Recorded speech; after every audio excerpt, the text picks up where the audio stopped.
I am Vinnie Tortorich. Folks, your good intentions have been stolen, but don't worry. I'm here to help you get them back. You may be soft and succulent at the beginning of this process, but hang in there. Before long, you will be lean and mean, guaranteed. The cocaine-fueled 80s. Phil Collins, I still don't know what the hell he was talking about in most of these songs. Coming down like a monkey. I'm still trying to figure out what a Susu studio was.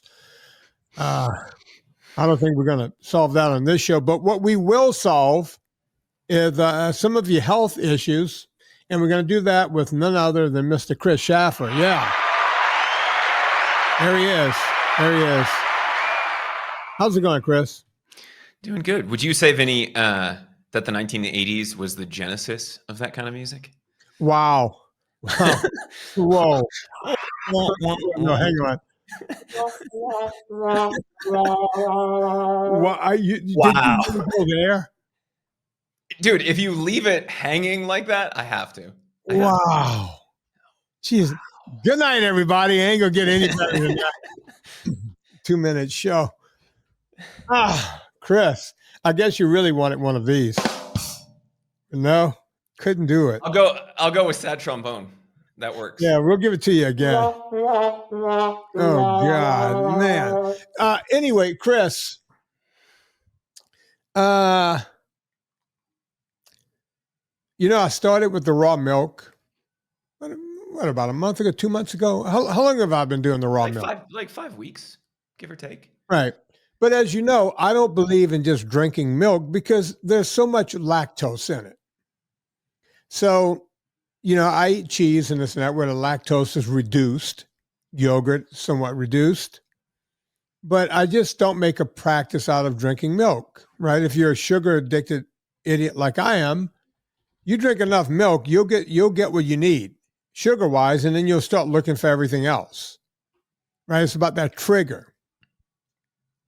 But since I was going to try the raw milk, I figured, how about we chew up some of the sugar in there by putting some bacteria in there and make some kefir, or as you would call it, kefir. What do you call it? Kefir?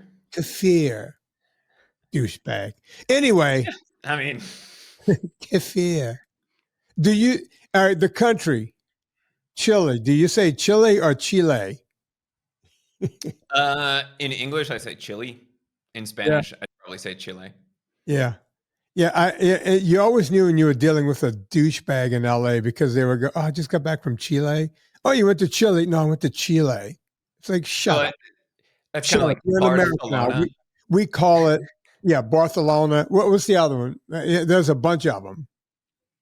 There's a bunch of douchebaggy ways of saying things. Argentina. Okay. Yeah, calm down there. If you're having a conversation in Spanish, I get it. Right? But we're speaking the English, at least for the most part. I had a friend in LA. This was back in the 90s. And she thought that everyone that grew up where I grew up was like incredibly racist because I grew up in the deep, deep South. And I tried to explain to her, I grew up where most people were black and you couldn't possibly grow up there unless you were okay with blacks, right? Like there's no problem. I was trying to explain to her, they're not doing cross burnings anymore, right? But that's the way people in LA think of people in Louisiana. It's just a weird thing. It's like, no. We all get along down there, at least where I grew up. And the people in the South are so racist. And then one night we're ordering Chinese food. We're at her house and, ordering Chinese food. And you got to speak slowly and she gets off the phone and she goes, oh, flip-flop rice. Flip-flop. I went, oh, wait. Okay. That's not racist? Wait, she goes, well, no. I went, no, that's way more racist than anybody I know in the South. That I personally know because I don't hang out with KKK guys or whatever. They want me dead too, right? So you can't get off the phone with the Asian person and start goofing on the way they sound. They're Americans trying to do the best they can. They're Well, speaking a foreign language. if you want to have a real mind-bending experience, go to Ecuador and listen to Ecuadorian Chinese people speak Spanish with the same Chinese accent that they have when they learn English.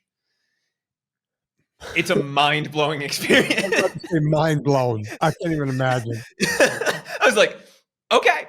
And it's, I don't fault accents. I know I have an accent, at Yeah. least to most people. And I know I sure as hell have an accent in Spanish. Yeah. But as long as you can understand what I'm saying, that's all that really matters. Yeah. But to condemn the whole group of people because they grew up in a certain area and then go say something like that about the Asian guy that's trying to help you by taking your order and he's going to make your food for you. And you do that, right? You're no better than anyone else when you do, but that's California. It's kind of like calling me racist for growing up where they have the largest Klan rally in the country every year. Really? At least it used to be. It used to be right around like York, PA. They had a big march every year. I don't know if they're still doing it or not, but yeah. That's like not- clearly that makes me a raging racist, a very bad one, but a raging racist. Yeah. Well, let's get off of it because even mentioning the word racist, people get the wrong idea, and then we end up in trouble. So,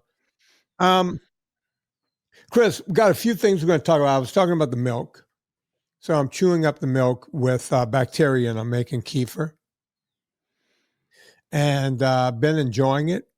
And I started thinking, everyone talks about gut health, gut health, gut health, and I'm always trying to keep inflammation as low or as non-existent. I mean, it's impossible to get all of inflammation. There's going to be inflammation no matter what. You do exercise, there's inflammation involved, but I'm trying to keep everything I eat and everything because people have heard the story 1,000 times, but it's the basis of this podcast. I went 17 years without going back on chemo. Now, folks, listen to what I said. 17 years, you go, why couldn't you go the rest of your life? I was told by every expert, every doctor, every oncologist, it would be 4 or 5 years and I'll be back on chemo. I went more than 3 times that distance. And now I'm going, okay, I went on chemo in 2024. Maybe I can make it until my 79th birthday, go another 17 years, right? And then I started thinking, wait a minute. What if I could go the rest of my life? What if I live to be older than that? Let's say I make it to, 85 or 90. I wonder if I could go the rest of my life without going back on chemo. So that became the new goal. I know it got me 17 years, and I tried not to be too much of a, what would you call it? A fanatic about it? Is that what we would call it? Fanatic? I guess fanatic might not be the right word. I don't know. But you get what I'm saying. I didn't want to go too crazy with it. I still wanted to enjoy the occasional glass of wine or the occasional drink or whatever, and just stay away from ice cream a couple of times a year, not never having ice cream or something like that. And I was able to keep it at bay for a long time. Now I still want to do those things, but can I do other things on a daily basis? Maybe it comes down to I have to cut out all alcohol, which I'm fine with because I'm not married to alcohol in any way, shape, or form. Hell, I went 35, 36 years of my life without ever touching the stuff. So it's not something I would miss if I gave it up tomorrow. Right? But those are the dilemmas, and those are how far do you want to take it? So people talk about gut health and getting more of the good bacteria in your gut and the gut mind relationship and everything else. And I noticed feeling even better when, I didn't feel this right away with the kefir, but hell, I've been doing it for 6 or 8 weeks now. And I'm noticing better sleep, better everything. Is like, can I relate that to the kefir? Can I not? Do I have less inflammation? I don't know. I have no way of measuring that unless I become one of those guys that spend $2 million a year and, testing their body on a daily basis and all this kind of weird shit. I'm not willing to do that. It's not that I'm not willing. I don't have the money to do it, even if I was Yeah. willing. You didn't found a payment processing company. Is that what you're saying? Yeah. Yeah. I'm not that guy. Right. And I don't begrudge that guy for doing what he's doing. I think it is very interesting, but he's trying to live forever, but he's taking every day, all day to try to live longer. That part doesn't make sense to me. I don't know if he's Because you done that lose. math. Well, I think there is a happy balance in all of this, and I think one of the things that you talk about all the time is the life into living, right? Right. If you really want the ice cream from your favorite place when you go home, go have the ice cream. When you lose the living part of living your life, Right. and it becomes an all-consuming thing, which it appears to be for him, and his name is escaping. It's Brian something, right? Yeah, I see him from. No, I kind of halfway pay attention. I can't remember his name. no shade to the guy, but like literally every waking moment of his day is planned from sun up to sundown. And when he's gonna, if he's not in bed exactly at 7:39, it screws up his entire day for the next. Like that becomes a job in and of itself. And what is the quality of life on the back end of that versus Right. doing 90% of that where you don't have to get blood drawn every day and just doing the foundational stuff and getting 90% of the results, right? It comes down to the Pareto principle, the 80-20 rule, right? Right. 20% of what you do will always lead to 80% of the results. And so if we focus on that, then you get the results and also the living side of this, which is the point of living longer, is to experience more things and do more things, not just to focus on every little minute detail of what's going into and out of your body. And to that point, not just living longer, but the quality of life, the Jack LaLanne of living longer, right? Like he made it to 90 some odd years old and he was good until the very end. I think Elaine LaLanne, the most unfortunate name in the world, she's still alive. And last I checked, she was still skateboarding, right? And she was getting close to 90 or a little older than 90. The guy who founded Mammoth, California, was just a nothing place until Dave McCoy came along. And his job was to go measure snow out in the Eastern Sierras. He figured out that area got more snow than anywhere else in the United States and got a loan from a bank and put up one lift toe. And really one man created Mammoth Lakes, California. And by the way, the woman who did the mocking the Asians, she knew him when she was a kid because her parents used to take her up there. And I met the McCoys, Dave McCoy. He was like a John Wayne of a human, just a big, strapping, good-looking man, right? And his wife was really good, kind of like Jack LaLanne and his wife, very healthy. And they became very rich from building out that mountain. Yet he remained in the community. And if someone he knew couldn't afford a mountain bike or anything, he would just go buy it for him, right? He would buy stuff so that people could stay healthy in Mammoth, right? He was just this magnanimous person. And then when IntraWest came in, that's when he really got, like $500 million or something. And he didn't just take the money and run. He did something with the money, right? He would help people in the community create things, right? So that's who he was. Jack LaLanne was the same way. Elaine LaLanne was the same way. These people lived their lives and remained. I mean, the guy was still skiing in his late, I want to say he was probably close to 80, still getting out there skiing, right? It was just an amazing thing to watch. And that's what you want to be.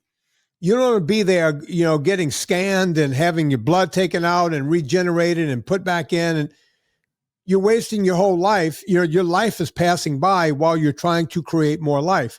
I would rather be like Dave McCoy or Jack LaLanne or the guy who I mentioned a lot on this show, Mickey Hargitay.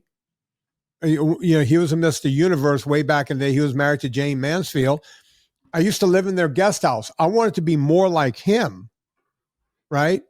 More like these people who remained lean and mean and kept it going. Right? It was a different way to be. To that point, we go back to the gut health. Started doing that. And then I started going, I wonder if I could get more bacteria in my body. You know, the good bacteria, the stuff you need. Right? Because that's basically what you're doing. You're spoiling milk. You're making milk rotten. And then you're drinking it. That's what kefir is. That's what yogurt is. You know, you're getting those live active cultures that comes with the bacteria. And speaking of Mickey Hargitay, I didn't even realize when I was living there, it was the first time I tasted kombucha. Now, how would a douchebag say kombucha, Chris? Is it just kombucha? Kombucha. Yeah, I think the word in and of itself, I think, carries that connotation. Actually, what are you drinking? Kombucha.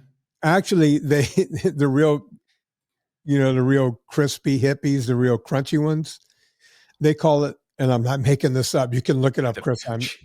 They call it the booch. I just guessed. I tried to think of the douchiest version. Yeah, they call it the booch. Just like people out in California, you know, like the assholes that live in Malibu, they call it the boo, right? Yeah, I'm going out to my house in the boo. Anyway, so I was like, you know, when I used to live at the Hargitays, Mickey would always give me this vinegary drink, kombucha. So I went out to Whole Foods and tried to buy kombucha. It wasn't like I tried to buy it because I had the money to afford the $4 bottle of kombucha, which is a lot of money for 12 ounces. But most of them started at around 16 for the whole bottle, 16 grams of sugar.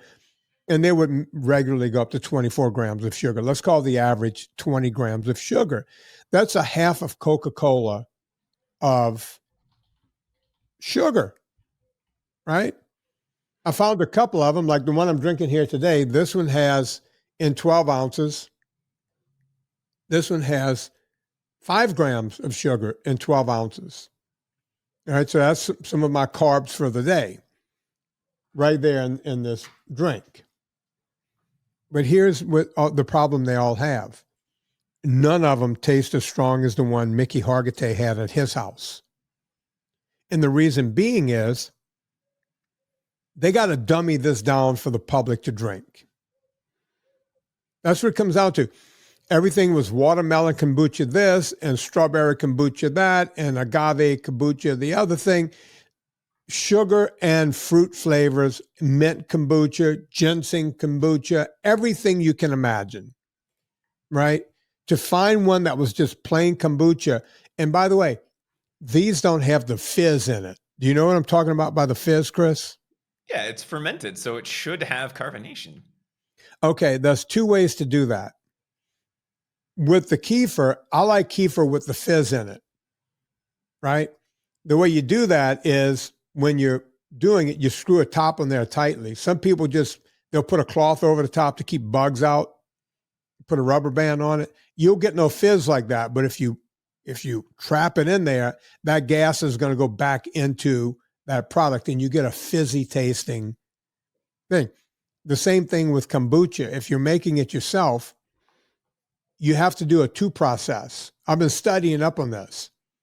First, you take your SCOBY, douchiest name ever. Right. Yeast. Right. Everyone else calls that yeast, but if you're a real butcher, we're just going to go with that, or boucher if you're a boucher, just to make it as French as possible. Then you call it SCOBY. If you're a bush bag, let's just go all the way in.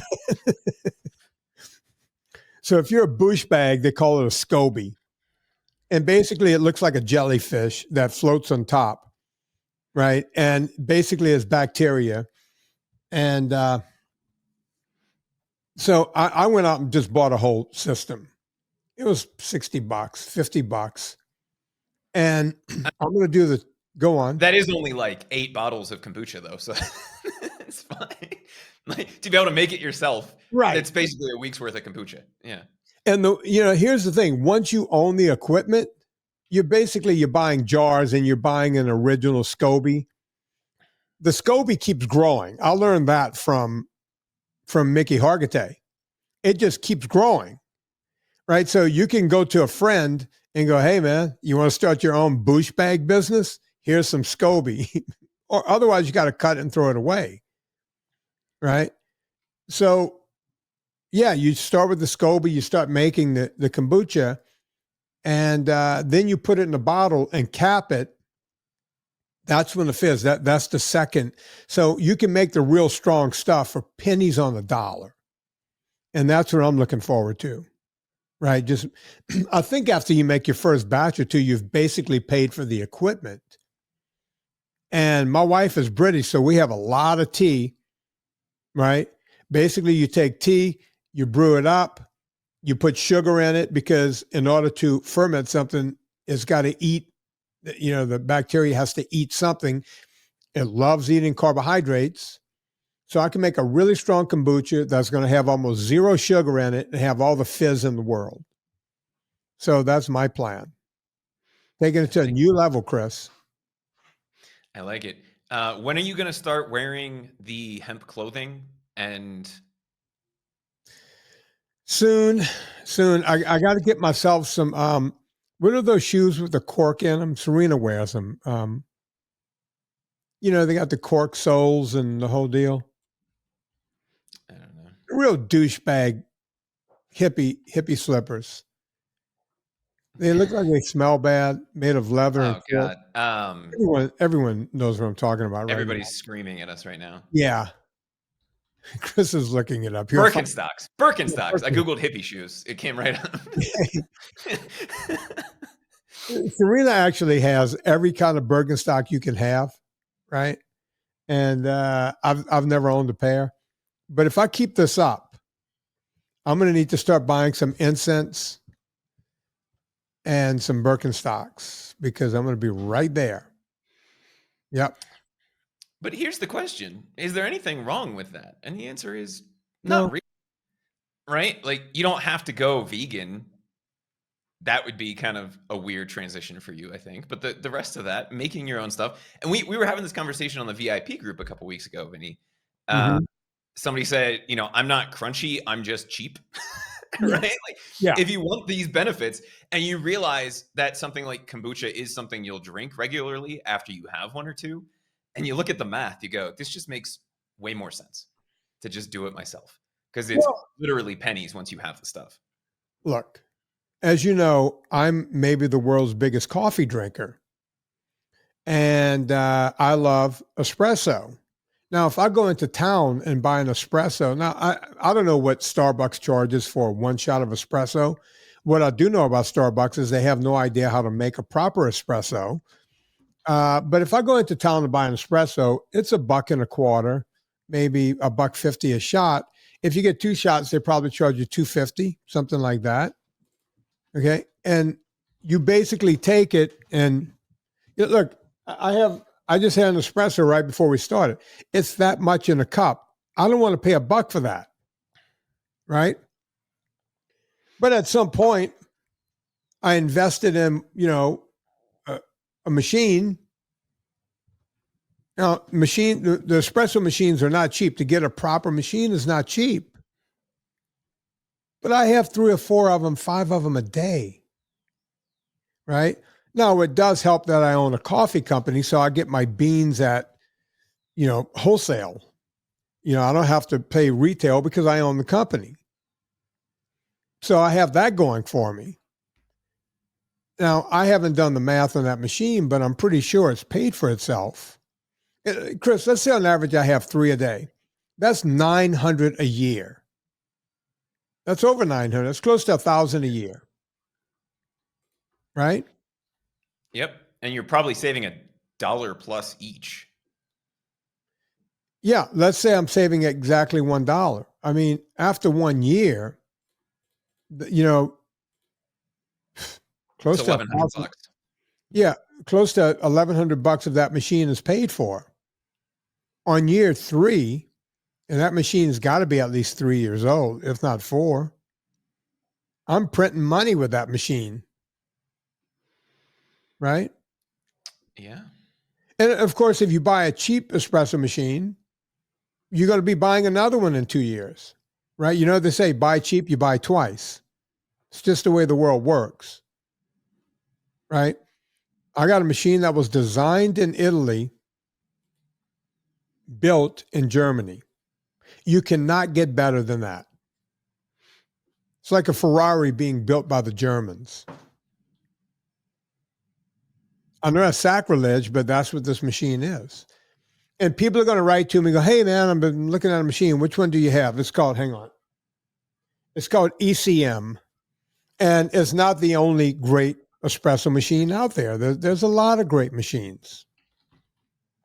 If they sell them on Amazon, Chris, see if they sell them on Amazon. Debbie can put it up in the Vinnie VIP thing. I don't know which model I have. I have a really nice model of it. Do they sell them on Amazon? Doesn't look like it. I'm getting. You got to go to like Basically, Five Coffee. everybody else. Yeah. Yeah. You know, it's the ones that the really good ones you're not going to find on Amazon because, you know, you're going to find them on Clive, CLIVE, and other places like that. So they're out there if you want to do things right. Hell, I was at my sister-in-law's house a couple of weeks ago. Last week. Was it last week? Anyway, a couple of weeks by the time this comes out. And I pulled out her egg cooking skillet, as I call it. You know, a wrought iron skillet. I barely made it through that breakfast. And as a gift, I went out and bought him a nice Lodge. And she goes, we already have a skillet. I was like, you don't have a Lodge? She goes, yeah, but the bigger pans, you know, we have the bigger Lodge, the 12-inch and this and that for real cooking. I went, so why do you hate your eggs? Why are you hating on eggs? Eggs need the proper amount of cookware too. Again, Lodge, I'm going to use it. Tallulah's going to use it. If Tallulah has kids, they're going to use it. It's not like these things go away. You buy the right stuff and you go, oh, Mr. Hoity-toity. No. You buy the cheap thing, it's $18. You buy the Lodge, it's $25. Vinny, their 6.5-inch skillet is $9 on Amazon. It's not like you're even paying more for it in that case. You're just paying for something that you know is going to last a long time. Can you get an egg skillet for $3? Probably. Yeah. Is it going to work? Probably not. Right? Is it going to get you consistent heat? Is it something you're going to be able to use over and over again? Maybe. But the Lodge stuff you know is going to work, and it's not like it's that much more expensive. The complaint that most people have with something like a cast iron skillet is that it's not nonstick. Unless you actually cook with it properly. I tend to disagree. You get that thing. Look, they tell you when you buy a Lodge, they'll go, oh, this has been pre-worn out. What do they call that? Pre-seasoned. Okay. Nah. You go and you season it. And then every time you use it, you add a little, you know, after you wash it out, you don't really use soap. You use one of those chains and scrub it out. Maybe you put a little soap if it's something, you know, that really got in there, like we'll cook steak on those things and everything else. And then you dry it out, you put it on the stove, let it heat up a little bit, throw a little olive oil, wipe it. Trust me, I have ones that are less stick than a Teflon pan. And if you remember, I talked about this in my book, Fitness Confidential. We started getting fat right around the time we started using Teflon. We took butter out of the pan and started getting fat. Do the math. So did you see the recent news about margarine, Vinny? No, I guess I missed it. So you know that they're using fewer hydrogenated oils in margarine, and now they're using interesterified, I think is how you say it. It's spelled like interestified, because it's so much better for you, except it has all of the same issues. Like, can we just eat cream and salt? That would be great. That would be ideal. Yeah, you know, we change. Who was it? my friend Dr. Anthony J, who comes on the show from time to time, probably the most interesting guest I ever have on. And he goes, yeah, we decided BPAs were bad in plastic, right? No matter what the number is. So they changed to a different chemical compound. So it doesn't say, so they can write on like you buy your Nigene or whatever, it'll say BPA free. But they're using something that's actually worse now. So, we're talking about all this microplastic and all this shit and plastic. When you go from BPA and go, hey, it's BPA free, but guess what? We put something way worse. And love him or hate him, that's what I like about what RFK is doing. I get it. Some people don't like it because it's politics. But at least someone is asking the questions, which I find interesting, right? Because people like Anthony J have been yelling about this shit for years. He wrote an incredible book. Debbie, please put it back at the top of my page on Amazon so people can find it. It's called Estrogeneration, right? When I was a kid, none of the kids had man boobs, like breast. That was like now boys have breasts that look like, there's all this estrogen you're getting from everywhere. Everywhere. It was the first time before anyone else was talking about it. Anthony J came on the show and said, hey, when they hand you a receipt in the store, don't touch it. Have them put it in a bag or just tell them to keep it. Don't touch it. He was the first guy. We were talking about that on this show 10 years ago. He was the one that said, hey, when you buy a new car, everyone loves the new car smell.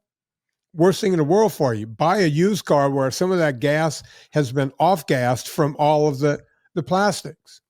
There are more than one reason to buy a used car. Number one, let someone else take the new car hit. And number two, let the off-gassing happen on their watch. Buy it from them. Okay, your seats are going to smell like their farts, but you're not going to die from that. And you can go clean that out, right? You can vacuum that out. I've never tried vacuuming farts, but it can be vacuumed out. You can shampoo it. Yeah. There are things to do, but buying a new car is bad for several reasons. But go on. So this isn't what I was going to talk to you about, which ironically, what I had pulled up for this episode was about gut health. So we'll get back to that in a second.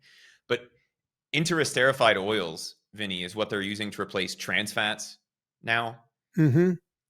Take a wild guess at the linked health issues. I'm going to say cancer, colon cancer, lung disease, brain cancer. Increased weight gain, impaired glucose tolerance, and decreased liver function with increased liver stress. No cancers? Come on. I mean, potentially these are just the top level ones. But it's like, yeah, okay. How is that better? Oh, wait, it's not. And we're doing all of this to get around eating cholesterol, which is something our body actually needs. Right? I don't get it. But I had an article come across my feed, and I did not know you were going to go down the gut health route before we jumped on. Me either. I never know what we're going to talk about. And new study came out last week, Vin. Forget keto. This fiber-fueled gut trick helped mice melt fat fast. A team of Japanese researchers discovered a powerful synergy between gut bacteria and acetate supplement called ACE cell that helps mice lose fat without losing muscle. So they did a side-by-side comparison, and the mice eating ACE cell in their diet, which is a prebiotic, lost more weight than they did on a keto diet, and they kept more muscle.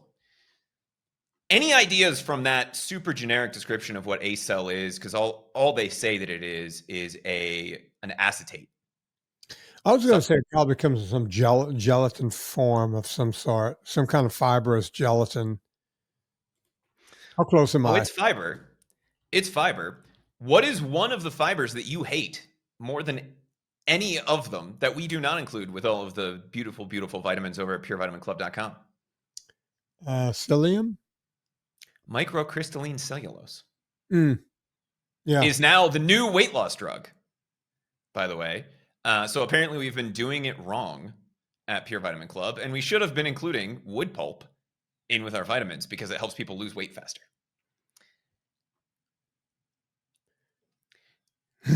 Do you know what the side effects of ingesting that are? Stomach discomfort, right? It's all of the same stuff that we get with GLP-1s. It's like you don't poop. No wonder you don't have as much hunger.